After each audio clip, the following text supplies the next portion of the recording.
Assalamualaikum warahmatullahi wabarakatuh. Terima kasih yang sudah mengklik video cerita mistis dari Ibu Sarika. Malam hari ini saya ingin membawakan sebuah cerita mistis yang berasal dari Pak Karyo, di mana Pak Karyo ini bekerja sebagai salah satu pengantar jenazah ke luar kota. Nah, pada suatu hari Pak Karyo ini pergilah dari rumah ke kantor untuk bekerja. Setiba di kantor, ketiga teman Pak Karyo sudah menunggu Pak Karyo dan mereka duduk menunggu panggilan tugas. Nah, ketika mereka lagi duduk, bos Pak Karyo ini memanggil Pak Karyo untuk menghadap ke ruangannya. Nah, di ruangan itu Pak Karyo diberi tugas oleh bosnya untuk mengantarkan sebuah jenazah wanita ke kota Cilacap. Nah, jadi dari Jakarta itu Pak Karyo disuruh mengantar jenazah itu ke kota Cilacap. Nah, karena jenazah ini adalah seorang perantau, ya kan? Seorang perantau yang tidak mempunyai biaya jika harus menyewa mobil ambulan. Nah, akhirnya teman-teman dari jenazah ini meminta tolong kepada kantornya Pak Karyo ini untuk mengantarkan jenazah ke Cilacap dengan biaya yang sangat murah. Nah, akhirnya bos Pak Karyo ini bertanya kepada Pak Karyo, apakah Pak Karyo sanggup untuk mengantarkan jenazah ini ke kota Cilacap? Ya, Pak Karyo berkata, karena itu merupakan adalah pekerjaan dia berkata saya sanggup gitu. Tetapi Pak Karyo, masalahnya mereka kan tidak mempunyai biaya. Jadi kita tidak menggunakan mobil ambulan. Jadi kita menggunakan mobil pick up biasa, mobil pick up untuk mengangkut barang ke luar kota. Jadi Pak Karyo menyetujui aja gitu kan, istilahnya menurut aja tugas yang dibebankan kepada dia gitu. Karena Pak Karyo berpikir kalau jenazah itu akan diletakkan di belakang mobil,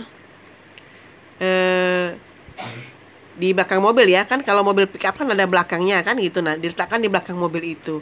Tetapi Pak Karyo bertanya, apakah ini tidak berbahaya Pak?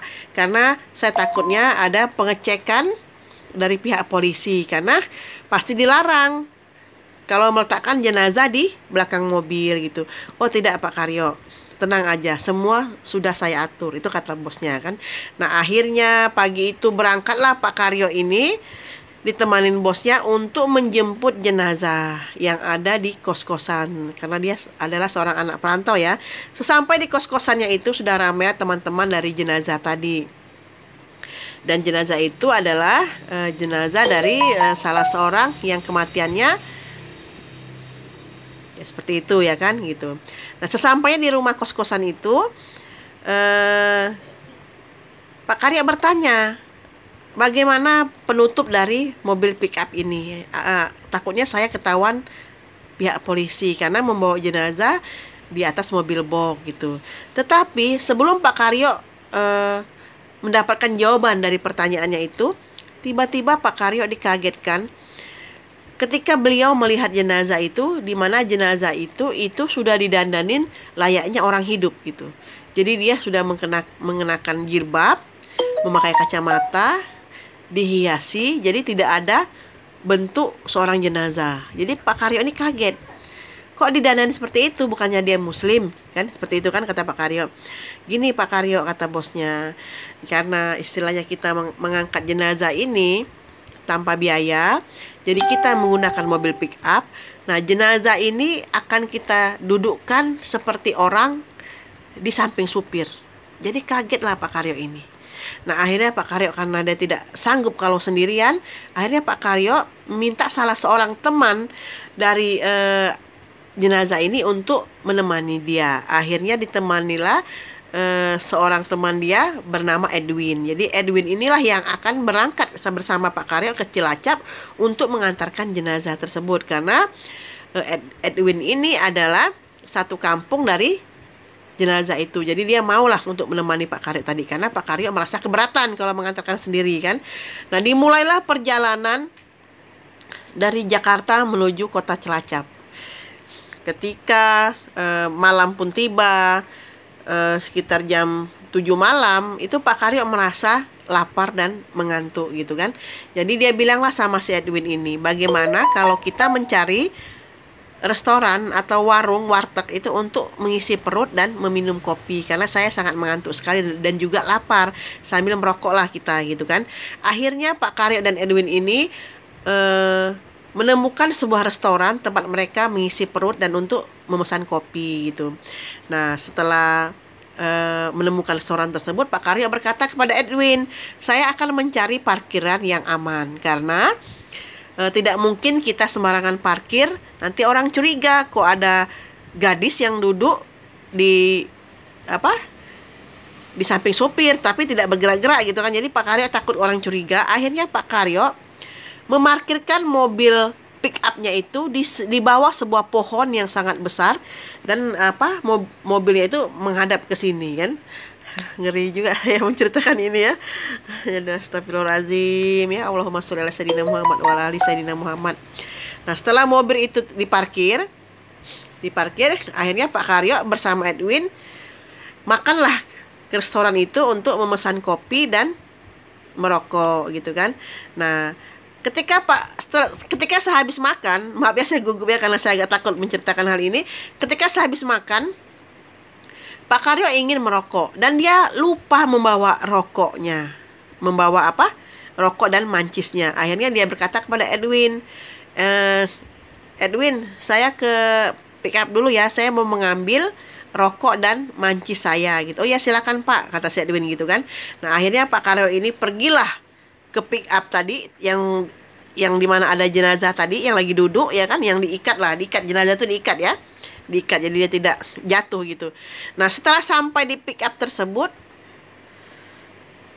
Pak Karyo kan mencari nih mana rokoknya, mana mancisnya yang dia letakkan gitu kan. Ketika dia meraba-raba mencari mancis karena agak gelap ya kan, karena posisi memang gelap, karena parkiran Pak Karyo ini memang milih tempat gelap biar orang tidak curiga gitu kan. Dia sama-sama mendengar orang menangis. Jadi Pak Karyo ini mencarilah di mana suara tangisan tersebut gitu kan. Nah, tanpa sengaja Pak Karyo melirik jenazah yang lagi duduk yang diikatkan di belakang joknya itu. Pak Karyo melihat jenazah itu menangis. Ada tetesan air mata. Jadi Pak Karyo ini antara sadar dengan tidak sadar, sedangkan kakinya kram, semuanya kram, tidak bisa dia gerakkan. Dia kembali melihat, apa betul penglihatan dia ini bahwa jenazah itu menangis. Akhirnya ketika Pak Karyo melihat jenazah itu semakin menangis, Pak Karyo mengambillah tisu yang ada di mobil itu untuk mengelap air mata jenazah cewek tadi sambil berkata, maaf ya dek, maaf saya menghapus air matamu gitu. Ketika air mata itu dihapus, tuh air mata itu semakin banyak, semakin berlinang. Akhirnya Pak Karyo menghapusnya lagi sambil meminta maaf kan, dan berkata, sudahlah jangan menangis, kata gitu kan. Nah, ketika Pak Karyo asik berkata seperti itu, di atas mobil pickup itu, terdengar suara dentuman yang sangat keras sekali, seperti ada batu yang jatuh ke atas pickupnya itu. Kaget Pak Karyo ini, dia keluar dari mobil itu kan dengan badan yang sedikit kaku. Dia melihat ke atas.